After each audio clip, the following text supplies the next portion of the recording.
Well, good morning, Incarnate Word. Happy Friday to all of you. Time for another weekend roundup. Yeah, and we're just wrapping up Catholic Schools Week here at the parish and at the Archdiocese, so that's been a fun week. I think today there's a talent show. There's a talent show. Yeah, I was not invited. I was not invited either, Yeah. even though I consider myself a pretty talented guy. I think you're very talented. Thank you. Thank you. I would say the same about you as well. We Yeah. compliment each other. Yeah. Try to sincerely compliment each other on a regular basis, folks. Just on the difficult days. Yeah. Yeah. Which is every day. Yeah. No. But we had a great open house. I think Yeah. close to 50 families, students, coming through, and the response to our school has just been, every year it seems like a little more excited and a lot of interest. So Yeah, exactly. We're blessed with so many great things happening at our parish and at our parish school, and that word's gotten out, so to speak. And I think that's a really positive thing. And we certainly thank all of the parent volunteers and our student volunteers who gave tours and were just present on Sunday for our open house. We are so grateful for all the hard work that went into that, and even just for all the work that so many people do at our parish school in general. This is really part of the work of evangelization. Every school should really be about forming future saints, more even than reading, writing, and arithmetic, as important as those things are. It's about forming people in holiness and forming future disciples, and that's what we're all about. That's what our goal is. It's what Mrs. LaMarche's goal is, and that's what we try to do every day here at Incarnate Word. yeah. Well, it looks like we had Bishop Rivatuso here yesterday for the regional mass, so we took off because we had a big priest meeting about all things new, but then also Father Augustine, the Pauline sisters. Yes, Chris's Pancakes. They were all flying around. That would have been a sight. That would have really been a fun sight to Yeah. see. Some of our school kids would probably get way too excited about Very that. So, too excited. but yeah, it's been a great week. Again, we just give thanks for the gift of Catholic education. So another great thing that happened this week was our new parish website launched. You hopefully have seen it. Hopefully you, after watching this video, you go to our new parish website and just look around. It's really good. It's really beautiful. I know Stacy Moritz has done so much hard work in helping make our new website awesome. So we're sincerely grateful for her and all of our parish staff who have made all that happen. But it's a new website, and I think it's just a really nice facelift. And it's sort of like a new focus because we're talking about the love of God made visible and trying to organize the entire parish. That's our mission. We're trying to make God's love visible here at Incarnate Word, and then everything is kind of funneled into engage, enlighten, encounter. Yeah. So the main point is not just like a new brand, but what most people, when they want to know something about Incarnate Word, that's their first interaction. So we're trying to make it a positive one, but also an easier to find. If you need to get a hold of somebody, something, you have a question, you're not sort of wandering around and maybe give up. So it's all kind of directed towards evangelization and discipleship. Exactly. The goal is to make it just very intuitive and just give it a modern look. So we're incredibly grateful for all the hard work that they've done. So let's talk about all things new. Big update yesterday that we had as priests. So Father, you want to go ahead and take this one away? Sure. So we kind of saw the next draft of models, and I would say these are pretty close to the final models. Yeah, because I'd call it a rough draft. Yeah, rough draft. I think Father Martin said any changes will be refinements, not rewrites. Right. But what was really encouraging is you could see in all the different areas, in our area with Incarnate Word, but even in the other ones, they clearly listened to your feedback and to the feedback from the priests who are in those communities saying, hey, that looks good on paper, but it doesn't work here. So I was really impressed by that. I know. It's one model per planning area, folks. So there won't be multiple or different options. There's one model right now for our planning area. All this will be public to you next week. They're still going through one more round of feedback with some key parish leaders before it's made public to all of you. But it'll be made public a week from today on February 10th. And yeah, you're absolutely right. The amount of feedback and the changes that were made to these models were quite substantial. I think they said of the original 42 models that were proposed that you've all seen for the past few months that we all saw at our listening sessions, and 42 models around the Archdiocese, they said only two are one of those 42, are among those original 42. They have all been tweaked and reworked to respond to the feedback that the people of God and the priests and just various stakeholders have made. So I just want to repeat that. Of the 42 models that have been out there, only 2 of them are used, and that's 2 out of the 15. So 13 of our 15 planning areas have completely reworked models from what we've seen at the listening sessions versus where they are now. And that is solely due to the feedback that has been provided and that has been responded to. Yeah, I forget the number of sort of people, the feedback that they receive is in the thousands. Oh yeah, tens of thousands. Tens of thousands yeah.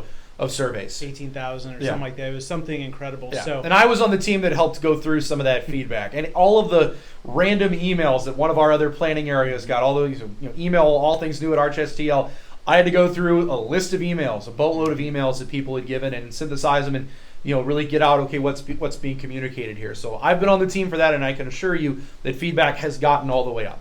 Yeah, so when those come out next week, please take a look, of course, for our planning area, number 8. Right? Yeah, number 8. And then take some time too, honestly, to look at the other areas, because most of us have been a part of many parishes throughout our life. If we're from St. Louis, it's good just to see the plan for the future. And I really do feel much better about what I saw yesterday. It very much feels like coming from the ground up, and it leaves room for growth and change, and maybe the original plan seemed very kind of harsh. Yeah, and I would add maybe one other thing on this, and it's that for a lot of us, when we've looked at these models and seen parishes grouped together, the initial thought is, okay, merger. They're going to be merging 3 into 1. 3 into 1. The biggest thing with these models, and we want to maybe, I guess, communicate to you, and it's been communicated to us and we want to give to all of you, is that when you see these groupings together, it's not so much going to be this is a merger, but more of, and this is probably the key point, is this grouping of parishes will be administered by one pastor. That's maybe the biggest distinction and change between what we've gotten in October versus what we're getting now. That this grouping of parishes, it's not so much going to be a merger. Some of them will, no doubt, but at the very least, this grouping of parishes will be administered by one pastor. So that would mean things like one parish council, one finance council. No. Finance councils are different. Sorry, canonical thing. But one parish council, maybe even things. Again, this is hypothetical, but like one bulletin for that group of parishes. Yeah. Staffing would try to be, one staff. Yeah, one staff. One RCIA, those types of things. So again, one pastor. Now there might be an associate or two at some of those places, but that there would be one pastor over this grouping of parishes. Again, but some of them will merge, some of them might be multi-site options, but at the very least there would be one pastor over those areas. That's probably the biggest change between October and today. Agreed. And then just taking time to see, is it wise to continue having these multiple parishes grouped together? Maybe some of them grow, some of them decrease. That can be a question. Or maybe over time people coalesce around one location. Yeah. So those are things that can be handled down the road. They don't all have to be decided July 1st, which I think originally was kind of, or May 28th. Yeah. It was like so over the top. Yeah. So anyway, very hopeful, I think, and very encouraging. Take a look at that next week, and kind of related to that. At Incarnate Word, we're really seeing that for us to continue to be strong no matter what the plan is, we have to really double down on stewardship, discipleship, on evangelization. Absolutely. So this week we sent out a letter to all of our school families just saying, hey, part of the expectation of being an Incarnate Word school family is that you're also participating in the life of the parish, in the ministries and the events, in sharing who you are and what you have with the whole parish community. And we're going to really be focusing on that, not just with our school families, but even with the whole parish community, of just saying we got to be intentional for Incarnate Word to continue the good work. Each of us has to pitch in. We're all part of a family, and really learn how to have our gifts be part of what we lead with. Yeah, I think about my own family. We are, in my extended family on my mom's side, we were very blessed with a lot of grandparents and great aunts and uncles. But that generation's obviously getting older. And they were always the ones who would host all the family gatherings, whether it was Christmas or Thanksgiving or or St. Patrick's Day, because my mom's side's pretty Irish. Whereas nowadays, it's my mom's generation and my aunts and uncles and their cousins that are now like stepping up and saying, okay, to keep these things alive, these beautiful family traditions alive, we're going to be the one to host. So like our day after Christmas party was at a different location this year, but that's a good thing. It means that these things get renewed. And that's what happens in a parish. So many of our parishioners, for many, many years, whether, all the boomer parishioners or whatever that might be, have contributed so much to our parish over the years. And now it's the next generation's turn. And the beautiful thing is when new people get involved in that, things get renewed. They get enlivened. There's new ideas that are brought to the table. But that doesn't happen if we don't take up the mantle. We would not have had a day after Thanksgiving party in my family if my mom's cousin Mark would not have said, "Hey, I'll host." So it's that passing the baton, passing the torch, you could say, to that next generation. And we want to do that here at Incarnate Word with our school families in particular. Again, we got a lot of empty nesters out there who have done great things, but they aren't school families anymore. Yeah. And we need our school families to help take up that baton that so many of our other families have done for many, many years. Yeah, no, it's exciting. There's a lot of potential for growth. Yeah. So I know we're taking up a lot of time. We with are, this, but it is the future of the parish. So it's very important. That. I think it was worthy of a good discussion today. Well, speaking of the future, we have Boy Scouts. Yes, we do have. Again, we're going to kind of go through a few of these here. So Boy Scout Pancake Breakfast tomorrow, Saturday, 8 to 11. Okay. That's what it is on the board, I think. It says 8 to noon here, 8 until late morning. We'll just call it that. It'll be in Bollinger Hall. Don't sleep in too much. Don't sleep in too much. All you can eat pancakes and sides by the Boy Scouts. Tickets are available at the door. Jonah Prayer Ministry this weekend after the 10:30 Mass. Yeah, the Mardi Gras party is 17th. 17th of February, 6:30 to 10. Details and ticket information are available online. And the week after that, Saturday, February 25th, we're doing another date night. Yeah, and we have some room, so we need people to sign up. Especially if you're kind of like, I need to do that. I just keep forgetting to do it. Please sign up. So we know how many pigs to order. Yes. Yeah. Yes. Whether all of them or just some of the pigs. Yeah. Right. So my good friend Father Brian Fallon will be coming and giving the talk, talking about fighting for your marriage, 5 tips for healthy communication. As Father alluded to, it's a barbecue dinner, so drinks, barbecue, sides, all included, along with music and dancing. $30 a couple. Pretty cheap date night. You probably can't even go to McDonald's for $30 for $2 for 2 people. Definitely not Applebee's. Definitely not Applebee's. I think that's date night on Applebee's. Yeah, fancy like date night. There on you Applebee's. go. Yeah. Yeah. I didn't know you knew country. It's a commercial. I watched football last year, so so that was all over there. I do watch football. So we have a couple deaths to report. We pray for Doris Herning, sorry, grandmother of Nicole Herbert, Paul Engelmeyer, husband of Luann Engelmeyer, and Danny Staley, uncle of Kevin Stanley.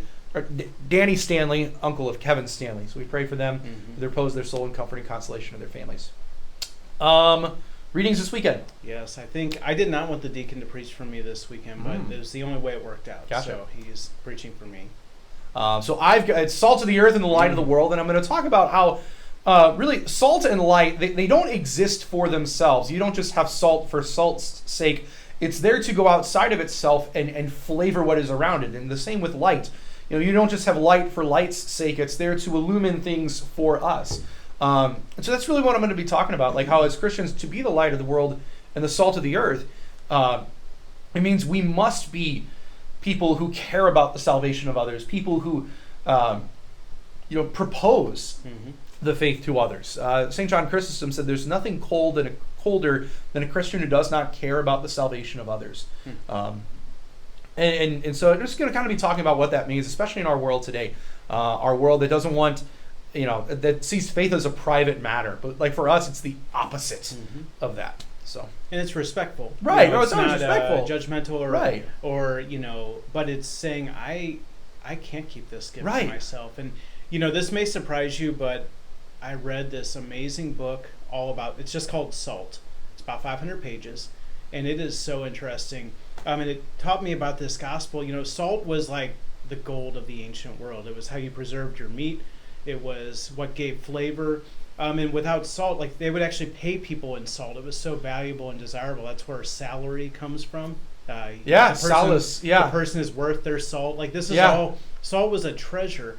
When you think of it in the gospel in that way, it's without Christian salt, culture rots. It doesn't get preserved. It doesn't have that flavor, that you can't wait to taste it, kind of Yeah. zing. So we have to really see that, like you said, our faith is not for ourselves. It benefits so many other people, but if it loses its flavor, Sure.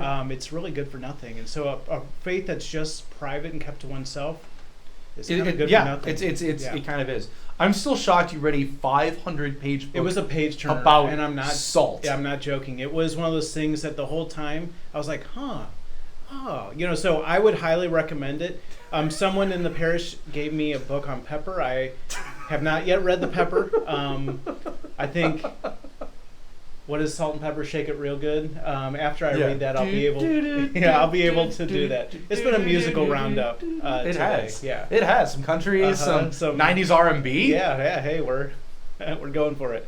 So anyway, come to Mass, learn about salt, make your faith a light for others. Yeah. Sounds good. Yeah. So anyway, hope you have a wonderful day and a wonderful weekend. See you around. All right. God bless. God bless.